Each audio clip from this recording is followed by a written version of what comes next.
আমি আগে কোরআন শিখাইলাম, এরপরে মানুষ বানাইলাম। কিন্তু আমরা তো দেখি তার উল্টা। কি দেখি? আমরা দেখি আগে মানুষ জন্মগ্রহণ করে দুনিয়ার জমিনে আসে, ছোট্ট সন্তান আজকে দুনিয়াতে এসেছে, এরপরে আস্তে আস্তে বড় হয়। যখন 5 বছর 7 বছর হয়ে যায়, তখন মাদ্রাসার মধ্যে ভর্তি হয়, পড়ালেখা করে। পড়তে পড়তে আস্তে আস্তে কোরআনুল কারীমকে শিক্ষা করে কি করে না?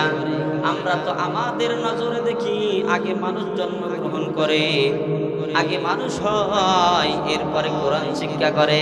কিন্তু আল্লাহ বলেন না না না, আগে আমি কোরআন শিখাই, এরপরে মানুষ বানাই। আগে আমি কোরআন শিক্ষা দিই, এরপরে মানুষ বানাই।